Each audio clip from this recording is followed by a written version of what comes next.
मोहन और सीमा बहुत परेशान थे क्योंकि शादी के 10 साल होने के बाद भी वो माँ बाप नहीं बन पाए थे। मोहन मजदूरी करता था और उसी से घर चलता था। सीमा ने माता रानी का व्रत रखा और फिर उसका सपना पूरा हुआ। मोहन और सीमा को एक बेटा हुआ और उसका नाम मोनू रखा। देखो जी, हमारा बेटा कितना खूबसूरत है। वो तो होगा ही, मुझ पर जो गया है। वो दोनों बहुत खुश हैं। मोहन एक दिन काम से लौटते वक्त मोनू के लिए एक लॉकेट खरीद कर लाया। लॉकेट में मोहन, सीमा और मोनू की प्यारी छवि है। उसने घर लौटने के बाद वो लॉकेट मोनू के गले में पहना दिया और बोला, ये लॉकेट हमारी निशानी है, ये जीवन भर मोनू के पास रहेगा। वो तो ठीक है, पर ये इतना बदमाश है कि पूछो मत, सोता ही नहीं है। अरे सीमा, तुम इसको लोरी सुनाओ ना। लोरी सुनकर सारे बच्चे सो जाते हैं। सीमा लोरी सुनाना शुरू करती है। लल्ला लल्ला लोरी, दूध की कटोरी, दूध में बताशा, मुन्ना करे तमाशा।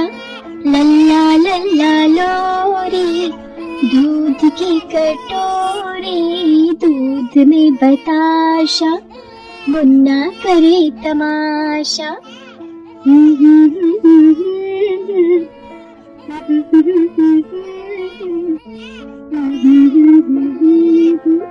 मुन्ना करे तमाशा।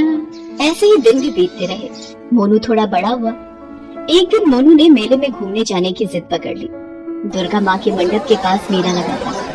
महेश और सीमा मोनू को मेले में लेकर गए, मगर तभी दुर्घटना घटी। मेले में अचानक से आग लग गई। अरे बाप रे, मेले में आग लग गई है, भागो, अरे भागो। सीमा भागो, आग लग गई है। आप मोनू को छोड़िएगा मत। सभी इधर उधर जान बचाने के लिए भागने लगे और फिर वही हुआ जिसका डर था। मोहन से मोनू का हाथ छूट जाता है। मोनू वही गिर जाता है। माँ, पापा, बचाओ, कोई मुझे बचाओ। इतने शोर में सीमा और मोहन मोनू को सुन नहीं पाए। भीड़ से दूर जाकर वो मोनू को ढूंढने लगे। अरे मोनू कहाँ गया?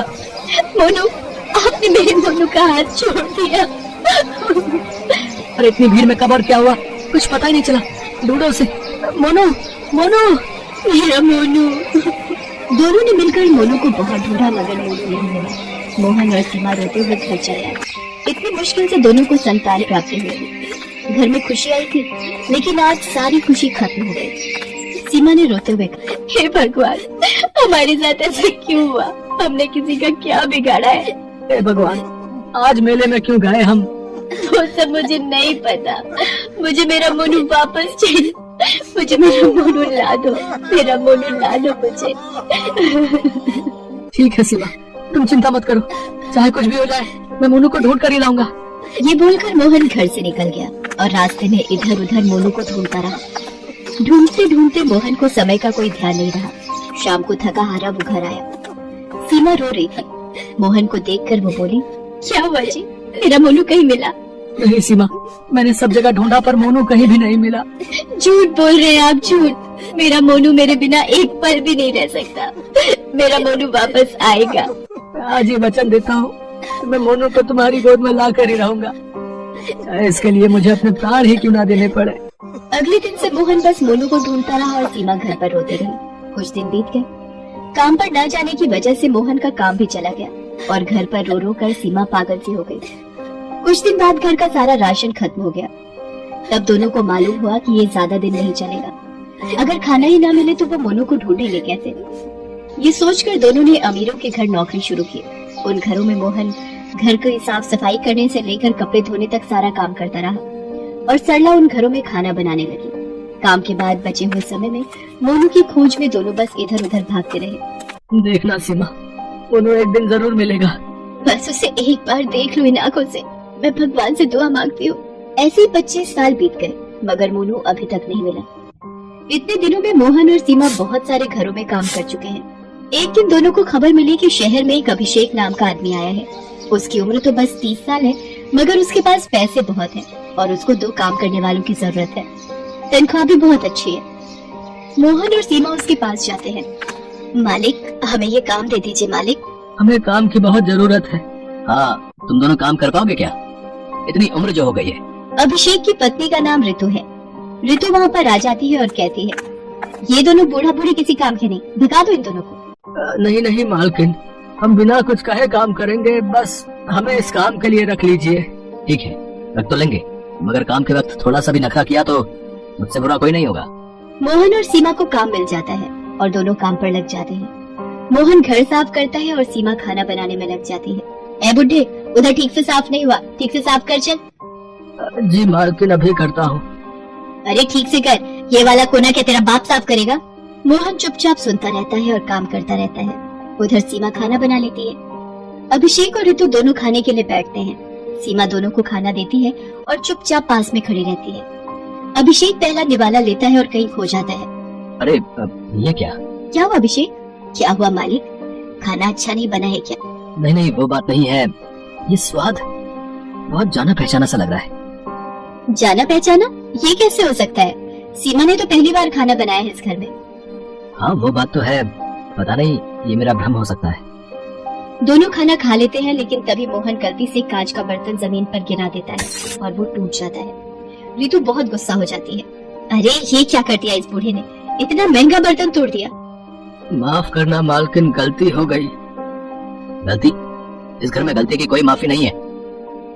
तभी अभिषेक एक छड़ी लाता है और मोहन को मारने लगता है। सीमा भाग कर आती है और अभिषेक के पैर पकड़ लेती है। माफ कर दीजिए मालिक, इनकी तबीयत ठीक नहीं है। लो बहाना शुरू, मैंने तभी बोला था कि इन दोनों को निकाल दो। अब भुगतो। अब मुझे मारिए मालिक, लेकिन इन्हें छोड़ दीजिए। हाँ तुझे भी मारूंगी, मार खाने का बहुत शौक चढ़ा है ना तुझे। ऋतु तभी एक छड़ी लाती है और सीमा को मारने लगती है। दोनों चिल्लाते हैं। मारने के बाद अभिषेक और ऋतु अपने कमरे में चले जाते हैं। रात में सीमा और मोहन रसोई में सो रहे होते हैं। तभी वो सुनते हैं कि रात को अभिषेक अपने कमरे में चिल्ला रहा है। माँ, मुझे ले चल माँ। मालिक ऐसे क्यों चिल्ला रहे हैं? तभी सीमा अभिषेक के कमरे के बाहर जाकर मालकिन पुकारती है। तभी ऋतु दरवाजा खोलती है और कहती है, क्या हुआ इतनी रात को? मालिक चिल्ला रहे हैं, सुनकर रह नहीं पाई। अभिषेक को बीमारी है, उसको कभी कभी नींद नहीं आती, तब वो ऐसे चिल्लाता है। मैं कोशिश करके देखूं, तू क्या करेगी? लोरी सुनाऊंगी। लोरी से सभी सो जाते हैं। सीमा अभिषेक के पास जाती है और लोरी सुनाती है। लल्ला लल्ला लोरी, दूध की कटोरी, दूध में बताशा, मुन्ना करे तमाशा। लल्ला लल्ला लोरी, दूध की कटोरी, दूध में बताशा, मुन्ना करे तमाशा।